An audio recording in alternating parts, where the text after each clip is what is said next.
कैसे हैं दोस्तों? मैं हूं गुमनाम और आप सुन रहे हैं हॉरर कहानी, वो भी मेरी जुबानी। दोस्तों, आज की कहानी ट्रक ड्राइवर की है जिनका नाम नंदूलाल है। तो चलिए अब ये कहानी नंदूलाल के नजरिए से सुनते हैं। लेकिन उससे पहले आप लोगों से एक शिकायत है।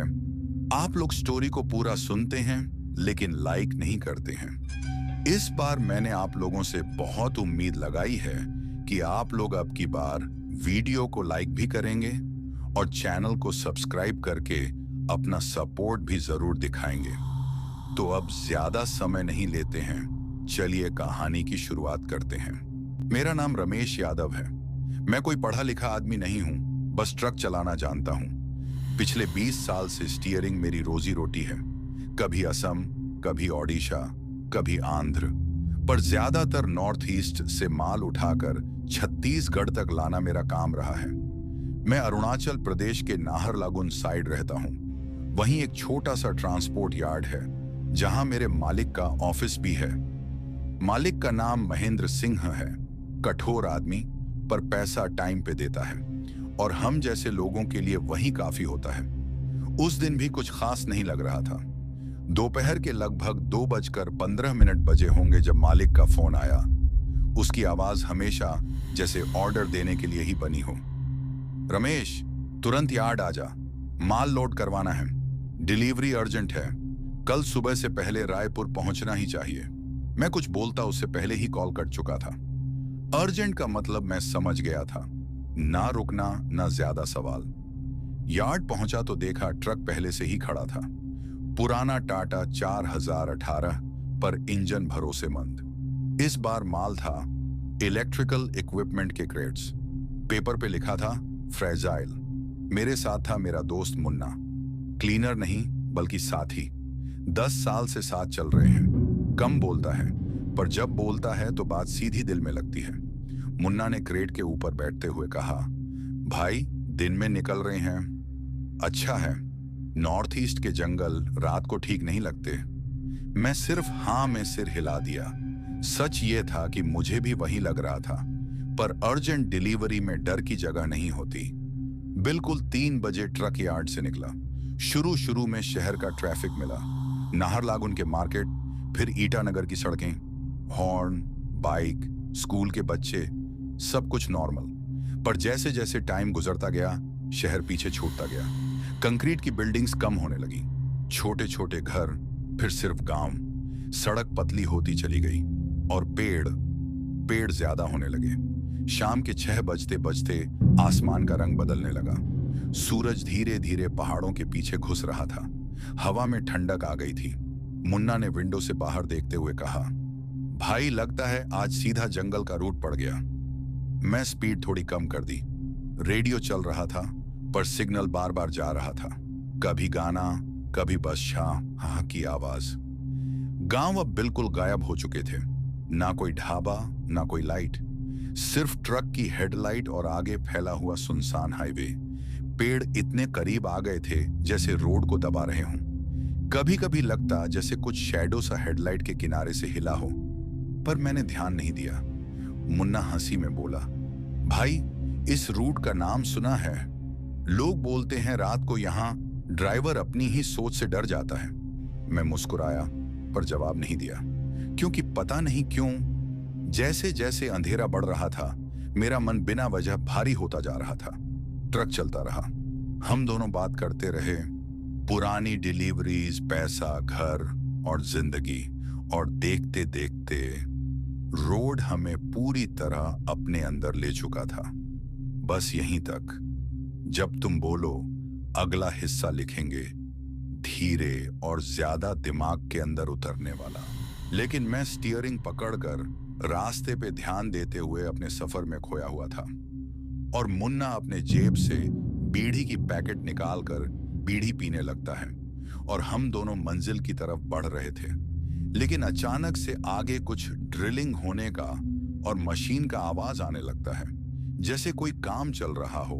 और जैसे ही ट्रक लेकर मैं नजदीक पहुंचता हूं तो हमें कुछ सरकारी लोग हाईवे में काम करते हुए नजर आते हैं। इसलिए मैं ब्रेक मारकर ट्रक रोक देता हूं और मुन्ना ट्रक से नीचे उतरकर उन सरकारी लोगों के पास जाता है और उनसे पूछता है, अरे सर जी ये क्या हो रहा है, हमें तो ट्रक लेकर आगे जाना है, रास्ते में ये क्या हो रहा है। तो उन सरकारी वर्कर्स का हेड मुन्ना को कहता है, अभी तो रास्ते में काम चल रहा है और रास्ता कुछ घंटों को लिए बंद है।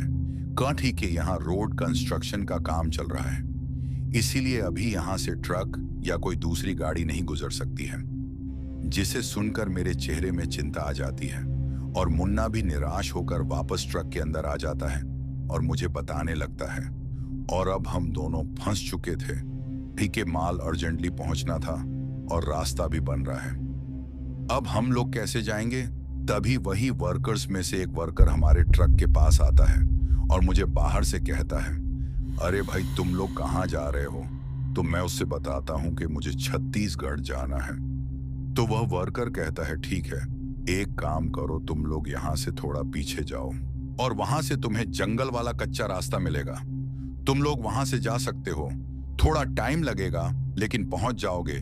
जिसे सुनकर मुझे काफी सुकून मिलता है, कहे कि चलो कोई तो रास्ता मिला जो हमें छत्तीसगढ़ पहुंचा देगा। लेकिन मुन्ना ठीक नहीं लग रहा था, वह सिर झुकाकर कुछ सोच रहा था। इसलिए मैं उससे बात करता हूं और मुन्ना कहता है, भैया मुझे तो कुछ समझ नहीं आ रहा है। एक तो इतना अंधेरा है और हाईवे में जाने में ही इतना अजीब और डर लगता है। अब जंगल वाले रूट से जाना होगा, मुझे जरा भी मन नहीं है। भैया वहां से मत जाओ, लेकिन मैं मजबूर था, इसलिए मैं मुन्ना की बात को घुमा देता हूं और उसे हिम्मत दिलाकर भरोसा देता हूं और गाड़ी घुमाकर पीछे ले लेता हूं और स्टीयरिंग पकड़कर चलाते चलाते कुछ ही मिनट्स में वही जंगल वाला रूट आ जाता है जहां से हमें जाना था। इसलिए मैं ट्रक घुमाकर उस कच्चे रास्ते वाले जंगल के रूट में ट्रक चढ़ा देता हूं और तेजी से ट्रक आगे बढ़ाने की कोशिश करता हूं। लेकिन दूर दूर तक कहीं भी कोई रोशनी नहीं थी और इतना अंधेरा था कि चांद की रोशनी भी गायब हो चुकी थी। लेकिन हम दोनों खामोशी से बैठे हुए थे और ट्रक आगे बढ़ रहा था। और अब हम लोग जंगल के एक ऐसे एरिया में पहुंचे थे जहां पे लकड़ी का एक ब्रिज जैसा कुछ बना हुआ था जो रास्ते के किनारे पे था, जहां शायद लोगों के लिए चलने के लिए बनाया गया था। और दूर से अंधेरे में कुछ परछाई या शैडो जैसा उस ब्रिज पे चलता हुआ लग रहा था। और मुन्ना भी दंग हो गया था और उसका दिल भी जोर जोर से धक धक कर रहा था और मैं भी हैरानी से उस परछाई को देख रहा था। और ट्रक जब उस ब्रिज के करीब पहुंचता है तो हम दोनों देखते हैं कि वह परछाई कोई और नहीं, एक आदमी था जो काफी लंबा था। उसकी हाइट 7 इंच तक होगी और उसके लंबे लंबे बाल थे, लेकिन उसका सर नीचे था, जिसे देखकर मुझे और मुन्ना को काफी अजीब लगता है कि अकेले इस ब्रिज में कोई इंसान कैसे हो सकता है। और मैं ट्रक तेजी से भगा देता हूं। लेकिन मुन्ना थोड़ा डरते डरते जैसे ही पीछे मुड़कर उस आदमी को देखता है तो उसकी चीख निकल जाती है। कड़ी के उस आदमी का सर उसके बॉडी से अलग था और उसका सर उसके हाथ में था और उसका चेहरा इतना डरावना लग रहा था जैसे उसे देखकर अंधेरा भी डर जाए। और मुन्ना डर से थरथराने लगता है और मुझसे कहता है, भैया मुझे बचाओ भैया। और वह मुझे डरते डरते सारी बात बताता है, जिसके बाद मैं उसे शांत कराने की कोशिश करता हूं और उसे वहम समझने को कहता हूं। लेकिन वह इतना ज्यादा डर गया था कि अब उसको अचानक से काफी तेज बुखार आ चुका था और मैं जल्दी से जल्दी इस जंगल से ट्रक आगे बढ़ाने की कोशिश कर रहा था और थोड़ी देर रुकने के लिए और रेस्ट करने के लिए किसी ढाबा को ढूंढ रहा था। लेकिन ये ऐसा जंगल वाला रूट था कि यहाँ पे दूर दूर तक कहीं भी कोई इंसान नजर नहीं आ रहा था, तो ढाबा मिलना नामुमकिन ही लग रहा था। इसलिए मुन्ना बहुत डर गया था और अब उसकी तबीयत भी बिगड़ चुकी थी और मैं भी बेचैन हो गया था, कई कि मुझे भी अंदर ही अंदर डर महसूस हो रहा था और ऐसा लग रहा था जैसे हमारे ट्रक को अभी भी कोई देख रहा है। लेकिन जंगल से गुजरते गुजरते मुझे रास्ते के किनारे एक बड़ा सा रुकने जैसा टाइप का कुछ नजर आ रहा था, जहां पे शायद कोई गाड़ी या ट्रक रोकने के लिए भी बनाया गया था। और यह जगह मुझे सेफ और सुरक्षित लग रही थी और आसपास कोई खौफ या भय जैसा कुछ नहीं लग रहा था। इसलिए ढाबा न मिलने के कारण मजबूरी में मैं ट्रक को साइड में रोक देता हूँ और मुन्ना बुखार से तपतपा रहा था, इसलिए मैं ट्रक रोकने के बाद सबसे पहले उसके माथे पे कपड़ा भिगोकर रख देता हूँ और उसे एक दवाई देता हूँ। और बेचारा मुन्ना काफी डरा हुआ लग रहा था, लेकिन मैं उसका देखभाल करता हूँ तो 15 मिनट के बाद वह थोड़ा शांत लगता है और ऐसा लगता है कि बुखार भी थोड़ा कम हो गया है। लेकिन आसपास इतने घने घने जंगल के पेड़ फैले हुए थे कि कोई बहादुर इंसान भी डर जाए। लेकिन मैंने ट्रक के खिड़कियों और फ्रंट ग्लास को कर्टन यानी कपड़ों से छुपा लिया था और बाहर का कुछ भी नजर नहीं आ रहा था, और अगर कोई अंदर देखना चाहे तो कोई भी नहीं देख पाए।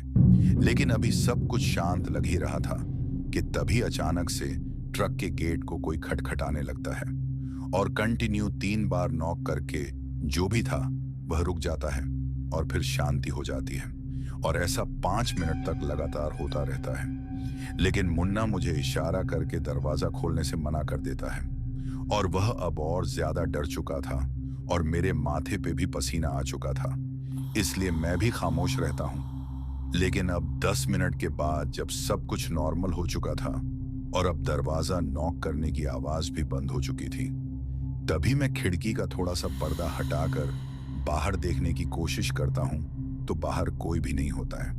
और जैसे ही मैं पर्दा वापस बंद करने वाला होता हूँ तो अचानक से एक जला हुआ बहुत ही विशाल हाथ खिड़की के शीशे पे आ पड़ता है, और वह जला हुआ हाथ था जिसके लंबे लंबे नाखून थे और ऐसा लग रहा था जैसे अब वह शीशा तोड़कर मेरे गर्दन को पकड़ लेगा। तभी अचानक से हाथ हट जाता है और हाथ वापस आता है, लेकिन इस बार उस हाथ में एक कटा हुआ सर होता है जो मुस्कुरा रहा था, और उस कटे हुए सर का चेहरा इतना डरावना था कि उसका चेहरा पूरा जला हुआ था और आंखें लाल थीं और चेहरे का मांस गिर चुका था और हड्डियां भी नजर आ रही थीं। लेकिन तभी अचानक से जैसे ही मैं पलकें झपकाता हूं तो सब गायब हो जाता है और बाहर कोई भी नहीं होता।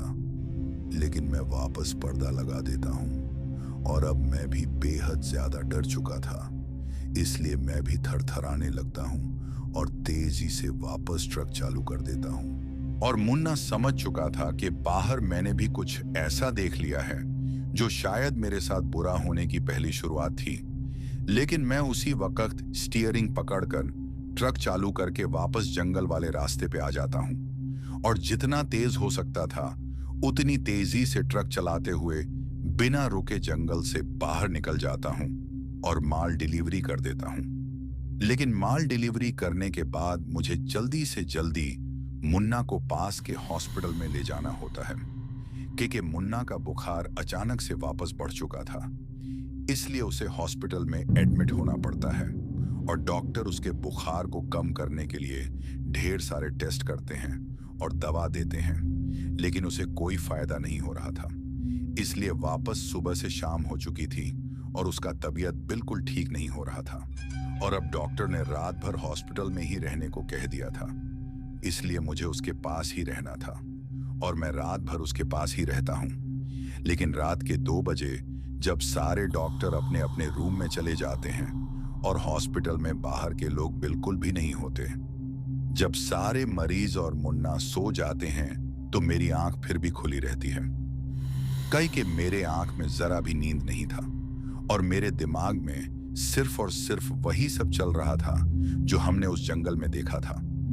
तभी अचानक से हॉस्पिटल के दीवार में मेरी नजर पड़ती है और वहां किसी आदमी की तस्वीर लगी हुई थी और अचानक से उस तस्वीर के अंदर से वही हाथ निकलती है जो हाथ मैंने ट्रक के खिड़की के शीशे में देखा था, जिसे देखकर मैं डर कर पीछे हटने लगता हूं और अचानक से वह हाथ दोबारा गायब हो जाता है।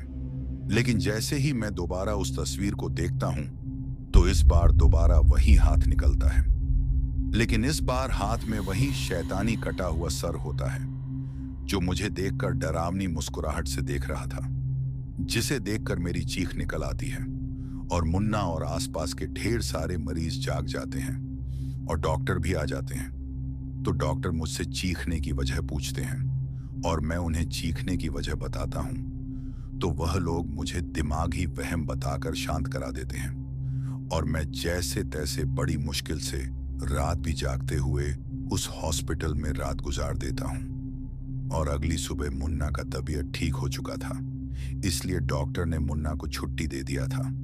और अब हम लोग वापस ट्रक लेकर अपने गांव जाने की तैयारी करते हैं और ट्रक चलाते हुए दिन के समय ही उस मनहूस जंगल को पार कर लेते हैं। और मुझे लग रहा था कि अब सब कुछ ठीक हो चुका है। और मैं अपने घर जाकर रात के समय जब सो जाता हूँ तो मुझे अचानक से ऐसा लगता है जैसे कोई मेरा गला दबा रहा है और मेरी सांस रुक रही है। लेकिन मेरी आंख खुलती है तो मेरे आंखों के सामने वही सरकटा का चेहरा होता है और कई दिनों तक ऐसा ही चलता है। और मुझे ऐसा महसूस होने लगा था कि अब हर रात मुझे कोई देख रहा है और कोई मेरे साथ है और हर जगह मुझे उस सरकटा का चेहरा नजर आ रहा था। इसीलिए मैं अपने इस कंडीशन के बारे में अपने बचपन के दोस्त विजय को बताता हूँ तो वह मुझे किसी तांत्रिक को दिखाने को कहता है और मुझे एक तांत्रिक के पास ले जाता है। विजय मुझे सीधा शहर के बाहर एक पुराने से मकान में ले गया। वहां एक तांत्रिक रहता था। उम्र लगभग 50 के ऊपर, बाल बिखरे हुए, आंखों में अजीब सी गहराई, गले में काले धागे, हाथ में रुद्राक्ष। उसने मुझे देखते ही कहा, इसको बैठाओ और जो भी हो बोलना बंद रखो। मैं जमीन पर बिछी चादर पे बैठ गया। मेरा दिल जोर जोर से धड़क रहा था, पर मैं चुप रहा। तांत्रिक ने मेरे इर्द गिर्द नमक और लाल सिंदूर का घेरा बनाया, फिर कुछ मंत्र पढ़ना शुरू किया। उसकी आवाज धीरे धीरे भारी होती जा रही थी। जैसे जैसे मंत्र तेज होते गए, मेरे कान में एक भारी सांस चलने लगी। मुझे लगा जैसे कोई मेरे पीछे खड़ा हो, पर मैंने पलट कर देखा नहीं। अचानक मेरा सिर अपने आप झुकने लगा, गर्दन में अजीब सा दर्द उठा और मेरे मुंह से बिना सोचे एक आवाज निकली, रोक, इसको रोक। विजय घबरा गया। बाबा, ये क्या बोल रहा है? तांत्रिक का चेहरा सफेद पड़ गया। उसने तुरंत अपनी माला जोर से खींचकर बोली, ये इसकी आवाज नहीं है। और तभी मेरे मुंह से हंसी निकली, ऐसी हंसी जो मेरी नहीं थी, भारी, जली हुई और बेजान। मेरे हाथ उलटे मुड़ गए जैसे किसी और के हों। मेरी आंखें बिना झपके एक ही जगह टिक गईं। तांत्रिक पीछे हट गया। उसके होंठों से बस इतना निकला, यह आ चुका है। फिर अचानक मेरी आंखों के सामने अंधेरा छा गया। जब मुझे होश आया, मैं जमीन पर पड़ा था। मेरा सिर दुख रहा था जैसे किसी ने पत्थर से मारा हो। विजय मेरी तरफ झुककर बोला, रमेश, तू ठीक है ना? तांत्रिक पास ही बैठा था। उसका चेहरा पसीने से भीगा हुआ था। उसने मुझे देखा और धीरे से कहा, सुन, जो मैंने देखा है वो मैं पहली बार देख रहा हूं। मेरे ऊपर क्या है? मैंने थरथराती आवाज में पूछा। तांत्रिक ने गहरी सांस ली। तुम्हारे ऊपर सर कटा हावी हो चुका है। मेरा खून जम गया। यह कोई आम भूत नहीं होता, वह बोला। यह वही होता है जिसका सर और धड़ अलग हुए हो और जिसका इंसाफ कभी नहीं हुआ। फिर उसने बताया, अरुणाचल छत्तीसगढ़ के बीच जो जंगल है, वहां सालों पहले एक रोड इंजीनियर था। सरकारी काम के दौरान उसने जंगल के अंदर घुसकर किसी पुरानी जगह को छेड़ दिया। एक रात उसका सर मिला, पर धड़ कभी नहीं।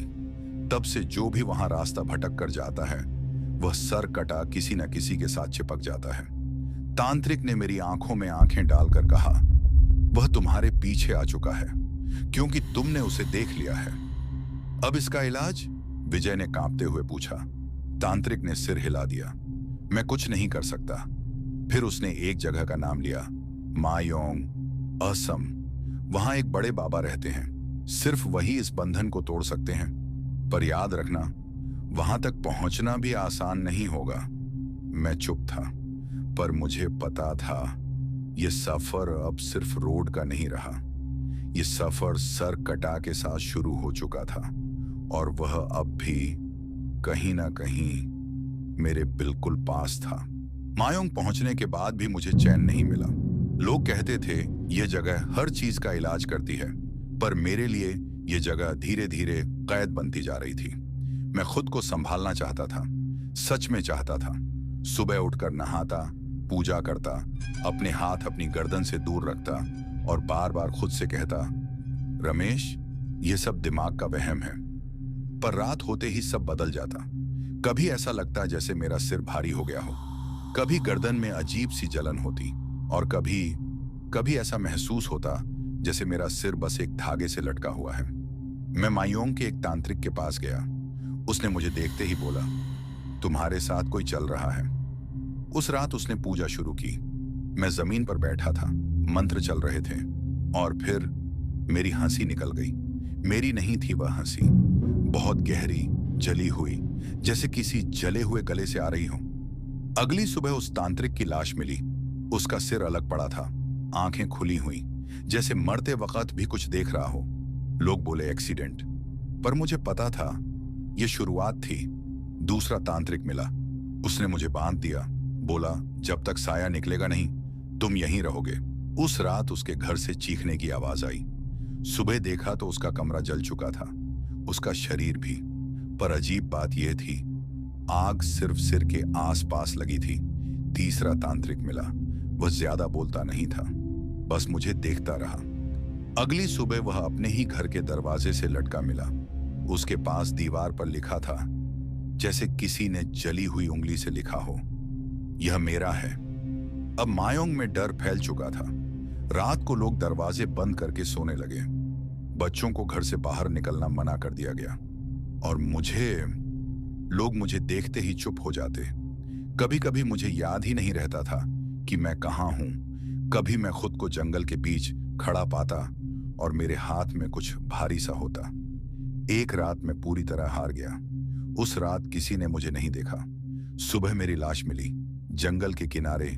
मेरा शरीर अलग था और मेरा सिर मेरे हाथ में था। पर कहानी वहीं खत्म नहीं हुई।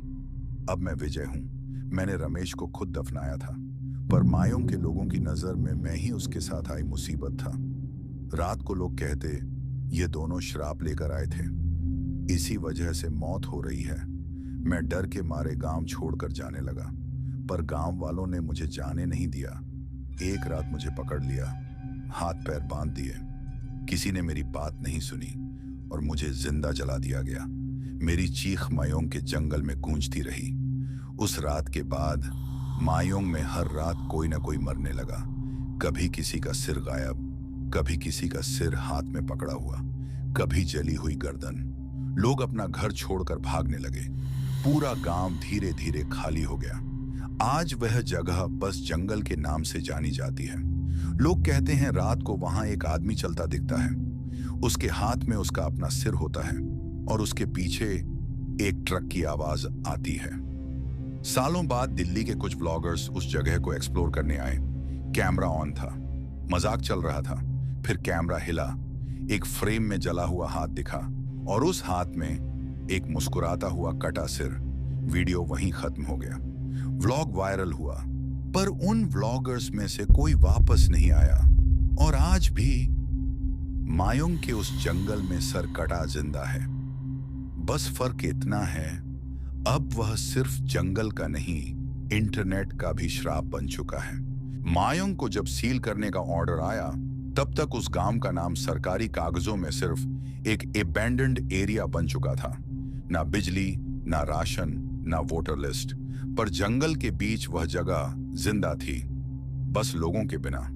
मैं अरुण बॉर्डर रोड्स के लिए कॉन्ट्रैक्ट पर ट्रक चलाता हूं। सरकारी काम था, पुराने रास्ते पर बैरिकेड, सीमेंट पोल्स और वार्निंग बोर्ड्स पहुंचाने का। मुझे पहले ही बता दिया गया था, रात होने से पहले वापस निकल आना। मैंने सिर हिला दिया। हाईवे पर रहकर डरता नहीं करता मैं, पर जब मायोंग का नाम सुना तो पता नहीं क्यों स्टीयरिंग पर उंगलियां थोड़ी सख्त हो गईं। मेरे साथ एक सीआरपीएफ जवान बैठा था, सब इंस्पेक्टर राव, कम बोलने वाला आदमी। बस मैप देखकर इतना बोला, इस जंगल में कंपास भी कभी कभी झूठ बोलता है। शाम के लगभग 5 बज रहे थे जब ट्रक ने मेन रोड छोड़ी। पहले एक छोटा शहर पीछे रह गया, फिर 2 गांव, फिर सिर्फ पेड़, पेड़ और पेड़। जंगल ऐसा था जैसे सड़क को धीरे धीरे निगल रहा हो। पेड़ों की डालियां रोड के ऊपर झुककर एक सुरंग बना रही थी। मोबाइल का सिग्नल कब का गायब हो चुका था। राव ने विंडो से बाहर देखते हुए कहा, यहां पहले एक पूरा गांव था। अब? मैंने पूछा। अब बस कहानी। ट्रक चल रहा था, पर हवा में अजीब सी गंध थी, जैसे गीली मिट्टी में पुराना लोहा घुला हो। अचानक मुझे लगा जैसे रियर मिरर में कुछ हिला। मैंने एक सेकंड के लिए देखा, सिर्फ खाली रोड। मैंने खुद को समझाया, थकान है। थोड़ी दूर जाकर पहला वार्निंग बोर्ड दिखा, झंग लगा हुआ, लाल पेंट उतरा हुआ। लिखा था, यहां रुकना मना है। राव ने धीरे से बोला, बोर्ड नया है। मैंने ब्रेक दबाई। मतलब इस एरिया को सील किए 10 साल हो गए। ये बोर्ड 2-3 साल पुराना लगता है। मैंने कुछ नहीं बोला।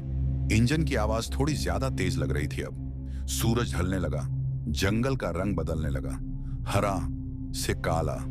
और तब सड़क के किनारे एक झुग्गी दिखी। मैंने तुरंत स्पीड कम की। यहां तो कोई रह ही नहीं सकता। झुग्गी के बाहर एक पुरानी सी चारपाई पड़ी थी और चारपाई के पास मिट्टी पर घसीटने के निशान, जैसे किसी चीज को बिना उठाए घसीटा गया हो। राव ने गन को हाथ लगाया, गाड़ी मत रोको। उसी वक्त ट्रक के पीछे से धक धक की आवाज आई, जैसे कोई लोहे पर हाथ मार रहा हो। मैंने मिरर देखा, ट्रक के पीछे एक साया चल रहा था, इंसान जैसा, पर गर्दन के ऊपर कुछ नहीं, बस कंधे और उनके ऊपर हवा। मेरा गला सूख गया। राव पीछे। राव ने पीछे देखा, उसका चेहरा पीला पड़ गया। साया धीरे धीरे चल रहा था, पर ट्रक के साथ साथ। फिर अचानक ट्रक के कंटेनर पर जोर से थप्पड़ पड़ा। पूरा ट्रक हिल गया। राव चिल्लाया, एक्सेलरेट। मैंने पूरा पैडल दबा दिया। इंजन गरज उठा, पर साया अब दौड़ रहा था। बिना सिर का जिस्म और दौड़ते हुए पैर जमीन को छू भी नहीं रहे थे। रोड एकदम से मुड़ गई। मैप में यह मोड़ नहीं था। और तब हेडलाइट के उजाले में मुझे आगे कुछ लटकता हुआ दिखा। एक कटा हुआ सिर, आंखें खुली हुई, होंठ हिल रहे थे। आवाज सीधी दिमाग के अंदर आई, रास्ता छोड़कर गया था, अब वापस आ रहा है। ट्रक का इंजन बंद हो गया। कंप्लीट सन्नाटा, सिर्फ जंगल की सांस और पीछे से आती हुई भारी कदमों की आवाज। राव ने कांपते हुए कहा, अरुण, ये वही है। मैं स्टीयरिंग पकड़े बैठा रहा, हाथ सुन्न हो चुके थे। और तब ड्राइवर सीट के बगल वाली विंडो पर बिना सिर का जिस्म आकर खड़ा हो गया और धीरे से उसके कंधों से खून टपकने लगा। मैं स्टीयरिंग पकड़कर गाड़ी चला रहा था। सुबह का टाइम था, धूप निकली हुई थी, लेकिन जंगल के अंदर आते ही रोशनी फिर से भारी लगने लगी थी। मयूंग पीछे छूट चुका था, या शायद ऐसा मुझे लग रहा था। विजय मेरे साइड में बैठा था, बिल्कुल चुप, न गाली न जोक, जो उसकी आदत थी। विजय, मैंने हल्का सा बोला। कोई जवाब नहीं। मैंने साइड ग्लांस मारा, सीट खाली थी, बस एक चीज पड़ी थी, विजय की पुरानी लाल गमछा, जो हमेशा वह गले में डाले रखता था। मेरे हाथ स्टीयरिंग पर जम गए। ट्रक सीधा चल रहा था, पर मुझे ऐसा लगा जैसे सड़क हिल रही हो। मजाक मत कर, मैंने थोड़ी तेज आवाज में कहा। विजय, बकचोदी मत कर। तभी रेडियो अपने आप ऑन हो गया। बीच स्टैटिक की एक आवाज निकली, बिल्कुल विजय जैसी। रमेश, तू आगे देख, पीछे मत देख। मेरा गला सूख गया। रेडियो बंद कर दिया और उसी पल मुझे महसूस हुआ कोई पीछे बैठा है। रियर मिरर में देखा, सीट खाली, पर मिरर के कोने में एक सर लटकता हुआ दिख रहा था। सिर्फ सर, गर्दान से नीचे कुछ नहीं। वही जला हुआ चेहरा, लाल आंखें और होठों पर वही मुस्कुराहट। मैंने जोर से ब्रेक मारी। ट्रक झटके से रुका। पीछे देखा, कुछ भी नहीं। ना सर, ना आवाज, ना विजय, सिर्फ जंगल और सन्नाटा। मैं गाड़ी से उतर आया। विजय, मैंने चिल्लाया। आवाज पेड़ों से टकराकर वापस आ गई, पर कोई इंसान नहीं। तभी मुझे लगा जैसे जमीन से आवाज आ रही हो। नीचे देखा, मिट्टी पर कुछ लिखा था, जैसे किसी ने उंगली से लिखा हो। मैं यहीं हूं। मेरे पैर कांप गए। गाड़ी में वापस घुसा, दरवाजा बंद किया, लॉक किया। इंजन स्टार्ट करते ही ट्रक के पीछे से किसी के चलने की आवाज आने लगी। धुप धुप धुप धुप, जैसे कोई बिना पैर के चल रहा हो। स्पीड बढ़ाई, आवाज साथ साथ। तब अचानक आवाज सीधी केबिन के अंदर से आई, बिल्कुल कान के पास। रमेश, अब मैं अकेला नहीं हूं। मैंने आंख बंद कर ली, नाम झपने लगा। जो भी याद आया। जब आंख खोली, पैसेंजर सीट पर विजय बैठा था, बिल्कुल नॉर्मल। बस एक फर्क था, उसका सर उसके कंधों पर नहीं था, सर उसकी गोद में था, और वह सर मुझे देखकर मुस्कुरा रहा था। मुझे देखने की जरूरत नहीं थी, अब तू भी देखेगा। ट्रक अपने आप जंगल के अंदर मुड़ गया। स्टीयरिंग मेरे हाथ में था, पर कंट्रोल मेरा नहीं था। अगले पल सब कुछ अंधेरा। सुबह मुझे हाईवे के साइड में होश आया। ट्रक बंद था, केबिन में अकेला। पुलिस आई, पूछा साथ कौन था। मैंने कहा विजय। पुलिस ने एक दूसरे को देखा। ये विजय कौन?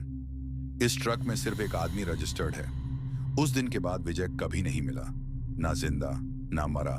पर रात को जब भी मैं अकेला होता हूं, रेडियो अपने आप ऑन होता है और एक ही आवाज आती है, रमेश अब तू मुझे अकेला मत छोड़। रात का वक्त था। गांव पूरी तरह से चुप था। इतनी चुप कि कुत्ते भी भौंकना भूल चुके थे। हवा में एक अजीब सी सड़ी हुई मिट्टी और जले हुए लकड़ी की बदबू फैली हुई थी। मैं रमेश उस रात सो नहीं पा रहा था। आंख बंद करता तो जंगल, ट्रक और वह सरकटा मेरे सामने आ जाता। तभी अचानक खट खट खट दरवाजे पर किसी के धीरे धीरे थप्पड़ मारने की आवाज आई। मेरा दिल जोर से धक धक करने लगा। इस वक्त कौन हो सकता है? कौन है? मेरी आवाज खुद ही कांप रही थी। बाहर से एक जाना पहचाना पर बहुत थका हुआ सा आवाज आई, रमेश मैं हूं, विजय। मेरे पैर सुन्न पड़ गए। विजय? वह तो मयोंग से भागते वक्त जिंदा जलाया गया था। मैं धीरे धीरे दरवाजे के पास गया। कुंडी खोलते वक्त हाथ इतना कांप रहा था कि लग रहा था गिर ही जाऊंगा। जैसे ही दरवाजा खोला, विजय सामने खड़ा था। कपड़े जले हुए, चेहरा पहचानने लायक, पर आंखों में अजीब सी खालियत, जैसे अंदर कुछ था ही नहीं। उसके बाल बिखरे हुए थे, पैर मिट्टी और खून से भरे हुए। तू तू जिंदा है? मेरे मुंह से सिर्फ इतना ही निकल पाया। विजय धीरे से मुस्कुराया, पर वह मुस्कुराहट विजय वाली नहीं थी। जिंदा? हाँ, पर वैसे नहीं जैसे तू समझ रहा है।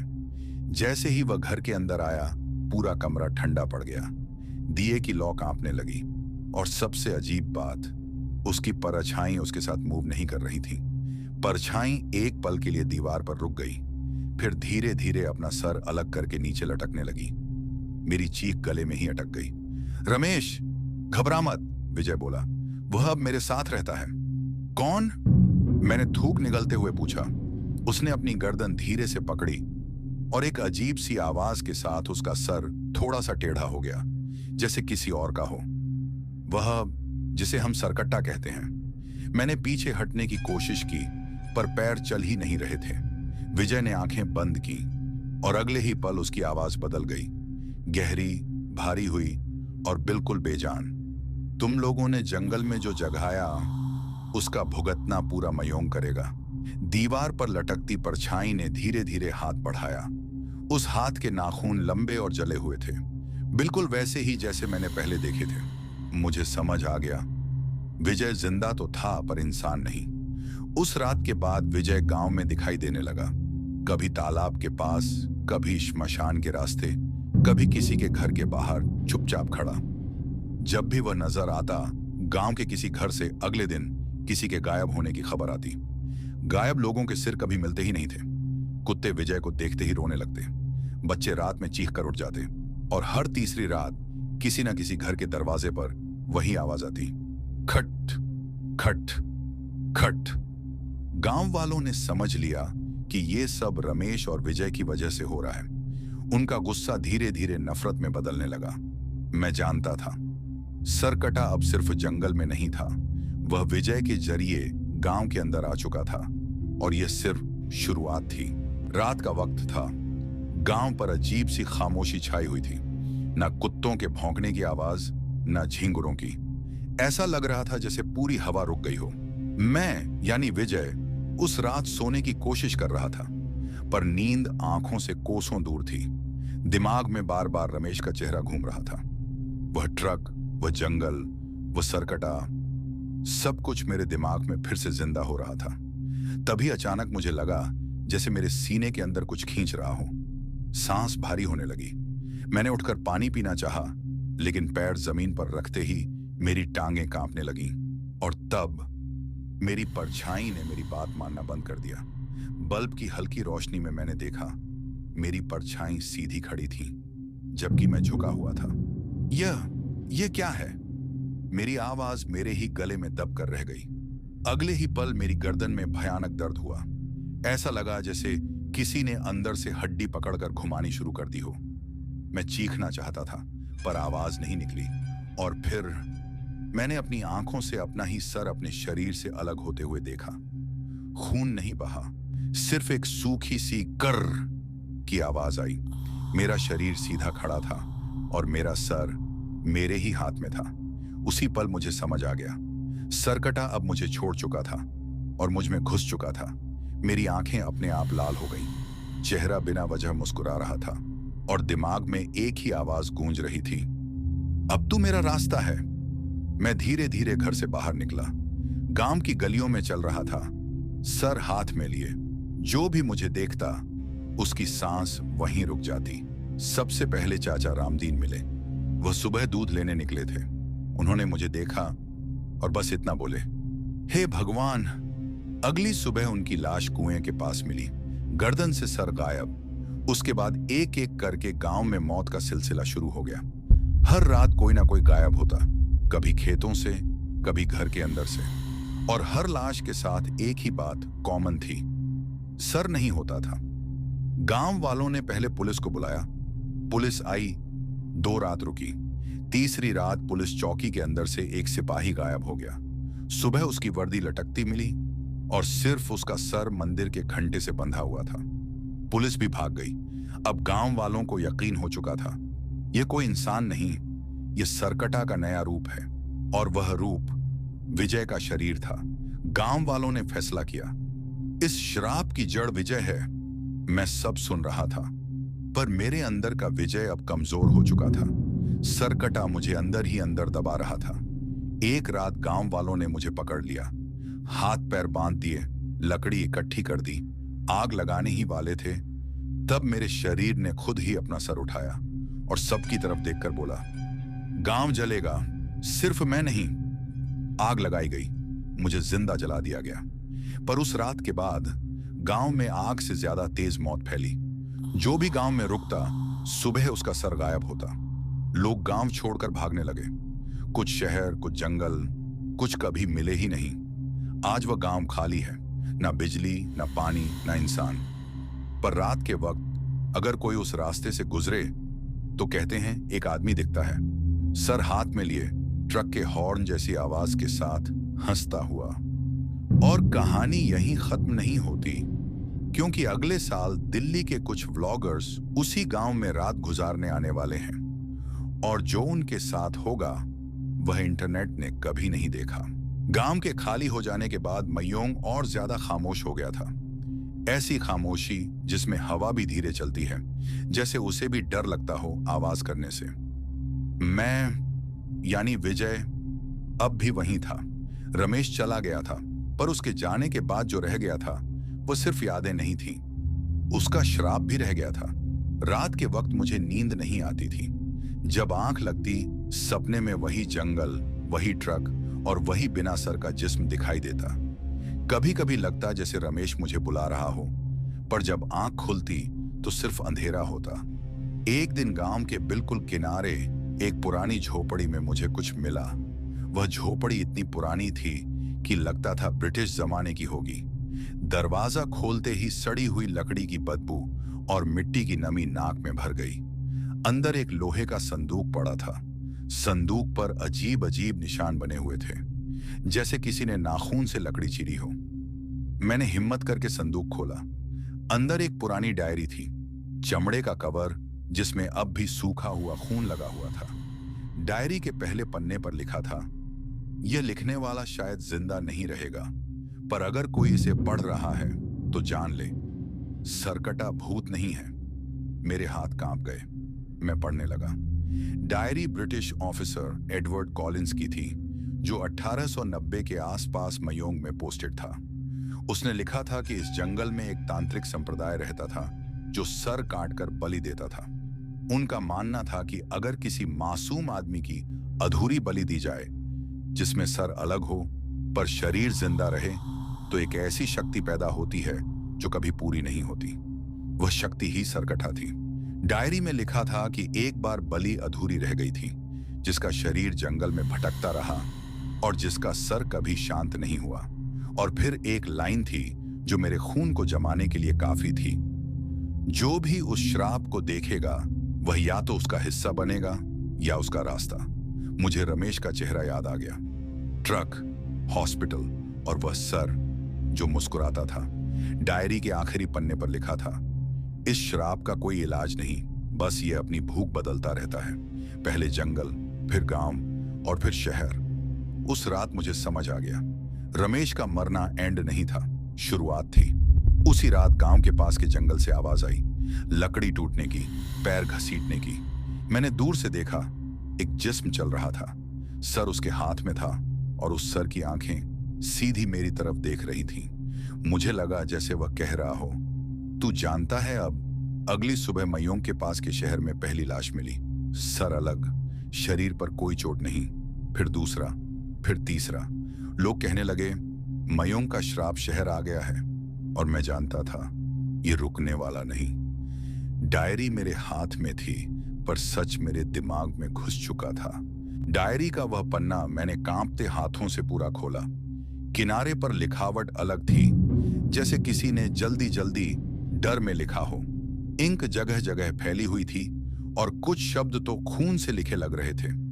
इस श्राप को खत्म नहीं किया जा सकता, पर बांधा जा सकता है। पर जो बांधेगा वह खुद कभी पूरा नहीं रहेगा। मेरे सीने में जैसे किसी ने पत्थर रख दिया। मैं समझ चुका था, यह तरीका सिर्फ एक ही इंसान के लिए था, मेरे लिए। डायरी में लिखा था कि सरकटा को रोकने के लिए उसी जगह पर जाना होगा जहां उसकी अधूरी बलि हुई थी। जंगल के बीच एक पुराना बलिस्थल, जहां आज भी मिट्टी में खून की बू रहती है। रात को मैं अकेला निकला, ना किसी को बताया, ना पीछे मुड़कर देखा। जंगल में घुसते ही हवा ठंडी हो गई। पेड़ ऐसे खड़े थे जैसे मुझे घूरते हों। जैसे जैसे मैं आगे बढ़ता गया, मुझे अपने कान के पास सांस लेने की आवाज सुनाई देने लगी। कभी लगता रमेश बोल रहा है, कभी लगता वह सर सिर्फ हंसी। बलिस्थल अब भी वहीं था। जमीन पर पुराने मंत्र लिखे हुए थे, आधे मिट चुके, आधे चमक रहे थे। मैंने डायरी के हिसाब से मिट्टी खोदी और वहां एक जंजीर मिली। जंजीर के बीच एक गोला था जिसमें बालों के गुच्छे बंधे हुए थे। डायरी के आखिरी निर्देश साफ थे, जंजीर को गले में डालो, अपना नाम 3 बार बोलो, और जब वह आए तो डरना मत।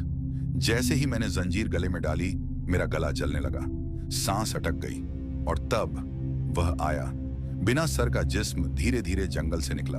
उसके हाथ में वही सर था, आंखें लाल और हंसी बिल्कुल करीब। मुझे बांधने आया है, सर ने बिना होंठों के बोला। मेरे पैर कांप रहे थे, पर मैंने अपना नाम बोला। 1 बार, 2 बार, तीसरी बार बोलते ही जंजीर ने कसना शुरू कर दिया। सरकटा चिल्लाया, ऐसी चीख जो जंगल को काट कर निकल गई। उसका जिस्म पीछे खींचने लगा, पर सर मेरी तरफ आता गया। मुझे पूरा होने दे, उसने कहा, तू भी मेरे जैसा हो जाएगा। उस पल मुझे समझ आ गया, यह सिर्फ एक भूत नहीं था, यह अधूरापन था, और उसे पूरा होने के लिए एक और अधूरा चाहिए था। मैंने अपनी आंखें बंद की और जंजीर को पूरी ताकत से पकड़ लिया। एक जोर का झटका लगा, अंधेरा, फिर शांति। सुबह जब लोग जंगल के पास आए तो वहां कोई लाश नहीं थी, सिर्फ जमीन में धंसी हुई जंजीर थी और उसके बीच एक आधा जला हुआ डायरी का पन्ना। उस दिन के बाद हत्या रुकी, शहर शांत हो गया। मयोंग का नाम फिर से सिर्फ कहानियों में रह गया। पर कुछ रातों में जब हवा बिल्कुल रुक जाती है, लोग कहते हैं कि जंगल के पास एक आदमी खड़ा दिखता है, न पूरा जिंदा न पूरा मरा, और अगर कोई उसका नाम पूछ ले तो हवा में बस एक ही आवाज गूंजती है, श्राप बांध गया है पर छूटा नहीं। रात धीरे धीरे फिर से भारी होने लगी थी। मयोंग के जंगल के पास रहने वाले लोग कहने लगे थे कि अब हवा में कुछ बदला बदला सा है। पहले जहां रात में सिर्फ कीड़े मकोड़े बोलते थे, अब वहां लोहे के घिसने की आवाज आने लगी थी, जैसे कोई जमीन के नीचे कुछ खींच रहा हो। विजय अब ज्यादा लोगों के सामने नहीं आता था। लोग कहते थे मैं जिंदा हूं, पर मेरी आंखों में नींद नहीं होती। सच ये था कि नींद मुझे आती ही नहीं थी। जब भी आंख बंद करता मुझे अपनी गर्दन में पड़ी वह जंजीर महसूस होती, जो अब सिर्फ सपने में नहीं, हर वक्त मेरे अंदर कस रही थी। एक रात मैं जंगल के किनारे खड़ा था। हवा बिल्कुल बंद थी और तभी ग्रर जमीन के नीचे से आवाज आई। लोहा पत्थर से घिस रहा था। मैंने घुटनों पर बैठकर जमीन पर कान लगाया। आवाज बिल्कुल नीचे से आ रही थी और उस आवाज के साथ मुझे अपनी सांस किसी और की लगने लगी। तू थक रहा है, वह आवाज मेरे कान के अंदर गूंज उठी। जंजीर थक रही है। मैं पीछे हटने लगा, पर मेरे पैर जमीन में जैसे जम गए हों। अगली सुबह गांव के कुछ लोग जंगल के पास गए। वह जहां जंजीर ढांसी हुई थी, वहां मिट्टी ऊपर उठी हुई थी, जैसे किसी ने नीचे से धक्का मारा हो, और जंजीर पहले से थोड़ी और बाहर निकल आई थी। लोग डर गए। बुजुर्ग बोले, यह बंधन कमजोर हो रहा है।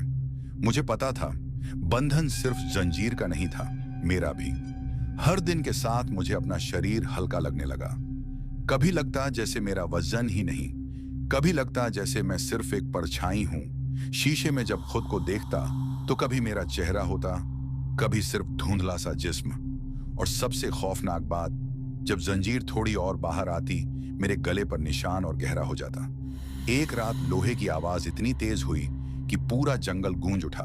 पेड़ कांपने लगे, जानवर भागने लगे, और उसी रात मैंने देखा जमीन फट रही थी। जंजीर पूरी ताकत से हिल रही थी और उसके साथ मुझे लगा जैसे मेरी रीढ़ की हड्डी भी टूट रही हो। अब और नहीं संभाल पाएगा, वह आवाज बोली। या तू रहेगा या मैं। मुझे समझ आ गया, जंजीर टूट रही थी क्योंकि मैं कमजोर पड़ रहा था। श्राप सिर्फ जमीन में बंधा नहीं था, वह मुझसे बंधा हुआ था। अगर मैं खत्म हुआ, जंजीर अपने आप टूट जाएगी। अगली सुबह कुछ लोगों ने कहा कि जंगल के पास एक आदमी पूरी रात खड़ा दिखा।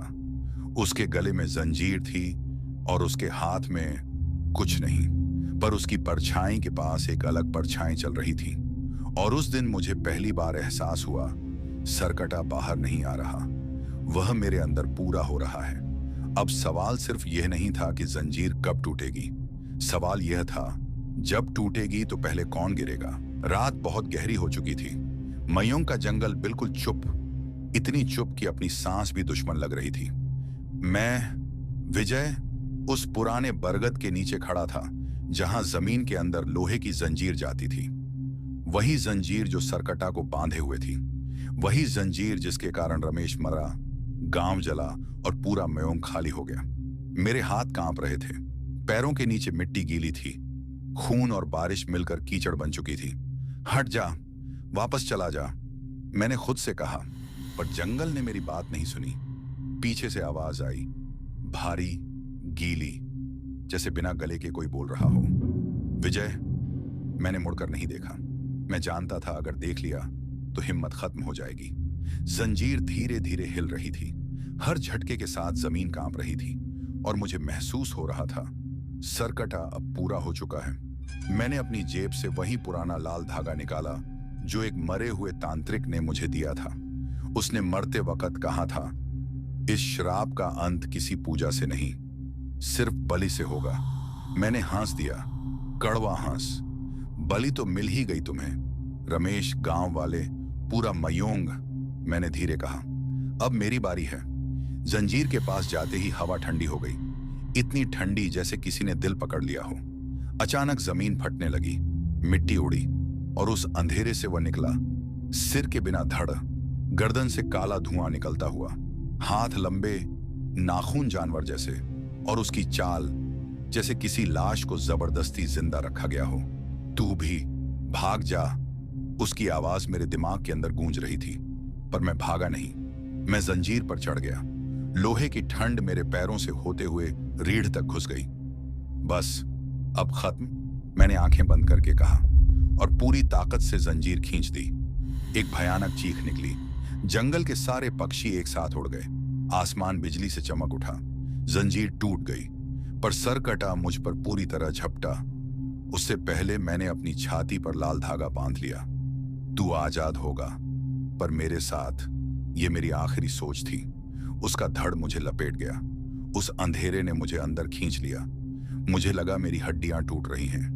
मेरी यादें जल रही हैं। फिर अचानक सब शांत। सुबह हुई, जंगल वैसा ही था, पर जंजीर गायब थी। बरगद का पेड़ जला हुआ था और मैं, विजय, कहीं नहीं था। सालों बाद लोग कहते हैं मयोंग का जंगल अब भी रात को सांस लेता है।